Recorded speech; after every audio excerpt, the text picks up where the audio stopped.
को खुद में मानता है वो खुद को प्रकाशित कर पाता है। देखो जी, खुद को खुद में मानना मतलब अपनी आत्मा को जानना, ठीक है। खुद को खुद में मानता है वो खुद को प्रकाशित कर पाता है। देखो, खुद को प्रकाशित कैसे कर पाएंगे? खुद को प्रकाशित तभी कर पाएंगे पहले आपको खुद को पता हो कि आप हो कौन, ठीक है। आपको स्वयं की पहचान हो, आप रियलिटी में जो है, जैसे हैं, जिस तरीके से, मतलब आपका पूरा, आपको आदि मध्य अंत का आपको खुद को ज्ञान हो, आपको अपनी खुद की अवस्था का पूरा ध्यान हो, राइट। आपको खुद पे अपना बिलीफ पता हो कि मेरी आत्मा, मैं जो सोच रहा हूँ ये परफेक्ट है, ठीक है। मेरी अंदर आत्मा में जो रिकॉर्डिंग है वो परफेक्ट है। और जो मेरा बिलीफ भी बना कहाँ से बना? क्योंकि वो हमारे पुराने संस्कार थे, पुरानी सोच थी और थे, तो आज भी हम उसे मानेंगे, है ना। तो ये हमारी जो बिलीफ बनती है हमारे पुराने संस्कारों से बनती हुई आई है।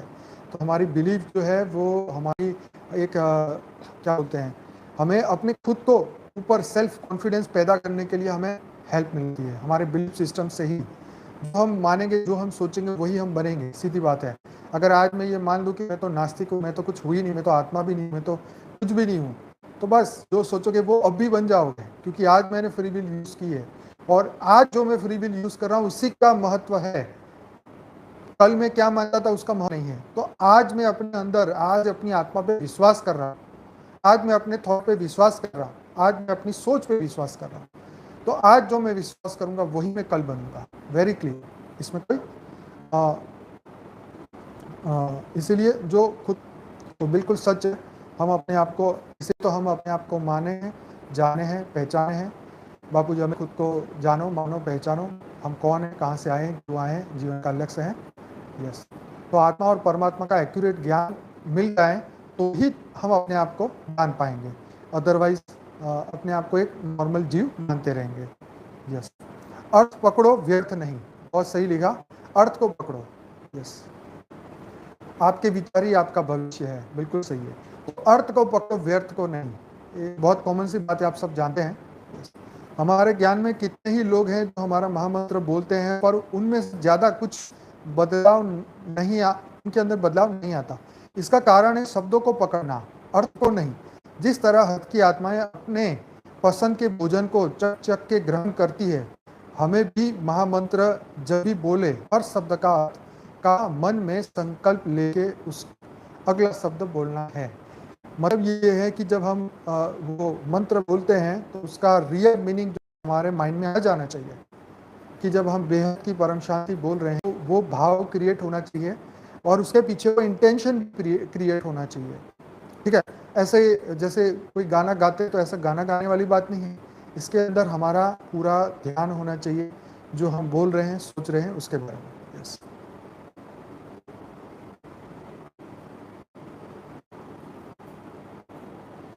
तो जितना हर शब्द की संकल्प शक्ति, विचार शक्ति बढ़ेगी उतना ही ये लाभदायक होगा।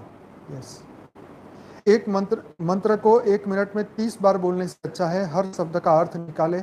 समय लगे तो लगे, 1 मिनट, ज़्यादा से ज़्यादा 10 मिनट, और जितना हर शब्द संकल्प शक्ति, विचार शक्ति बढ़ेगी उतना ही लाभदायक होगा। इन शॉर्ट ये है कि भले हम 1 मिनट में एक ही बार हमारा जो परम शांति का मंत्र बोलेंगे, पर उसके अंदर पूरा ध्यान होगा तो वो उसकी एनर्जी जो है बाहर आएगी, वो एनर्जी को क्रिएट कर पाएगा। तो कहने का मतलब ये है, ठीक है जी। तो आगे एक और बात लिखी हुई है कि हम 33 कोटि देवताओं को जगाने के कई कारण हैं। दुनिया में दुख दर्द इतना बढ़ गया है, अगर 33 कोटि देवताओं को नहीं जगाया गया तो दुनिया और गिरती जाएगी। संसार में ज्ञान मार्ग में चलने वाले तो बहुत ही कम है, अधिकांश लोग तो भक्ति ही करते हैं। भक्ति मार्ग में चलने वाले लोग 33 कोटि देवताओं की ही रचना है, वही उनके इष्ट है। अगर उनके इष्ट जागेंगे तो अपने आप जाग जाएगी। बहुत सही लिखा है। बापूजी ने भी कहा है 33 देवी देवताओं को भी जीवन मुक्ति मिलेगी, यानी हाँ, यह बेहद में जाएंगे, इसलिए उनका समय पर जागना भी जरूरी है। बेहद की आत्माओं की ड्यूटी है कि वे बेहद की परम शांति के वाइब्रेशन फैलाएं। जब परम शांति के वाइब्रेशन उनको टच होंगे तो वो आत्माएं भी जाग जाएंगी। 33 कोटि देवताओं को जागृत करना इसलिए जरूरी है क्योंकि आज ज़्यादातर देवी देवताओं की आराधना करते हैं और हमारे शास्त्रों में भी देवी देवता का गुणगान किया गया है। जो हमारे ये स्थूल दुनिया है वो देवी देवताओं द्वारा निर्मित है। इसीलिए अगर 33 कोटि देवी देवता जाग गए तो इनकी रचना ऑटोमेटिक जाग जाएगी। इसीलिए बेहद के बच्चों की बापूजी निरंतर परम शांति के वाइब्रेशन फैलाने को कहते हैं। कि बापूजी कहते हैं कि 33 कोटि देवी देवता भी पहले फरिश्ता थे, लेकिन जब वो निरंतर रचनाएं करते गए तो आत्मा में पावर लॉस होती गई और फरिश्ते देवता बने, देवता धीरे धीरे मनुष्य बनते। 33 कोटि देवताओं को जगाना जरूरी है क्योंकि वो भी अभी मनुष्य तन में है। देवी देवता को जागृत करना के लिए सबसे पहले ज्ञान का प्रकाश देना जरूरी है। ज्ञान सब्जेक्ट बहुत इंपॉर्टेंट।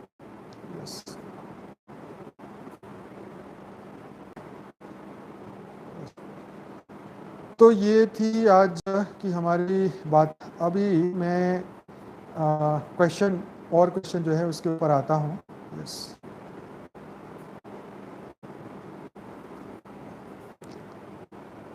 यस, कल हमने बात की थी, एक क्वेश्चन ये रह गया था, सीक्रेट ऑफ सेल्फ कंट्रोल।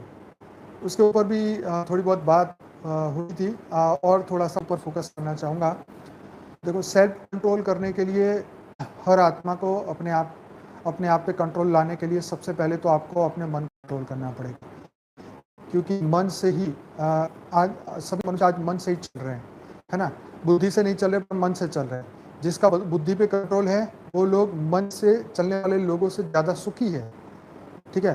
तो पहले तो सेल्फ को कंट्रोल करना है तो पहले मन में से सभी बुराइयों को हटाना पड़ेगा, बुद्धि को शुद्ध करना होगा, आत्मा को प्रकाशित करना होगा। आत्मा की आवाज़ से अब हमें चलना होगा, बुद्धि से नहीं, मन से नहीं, मन और बुद्धि से ऊपर उठ के आत्मा की आवाज़ को पकड़ना होगा।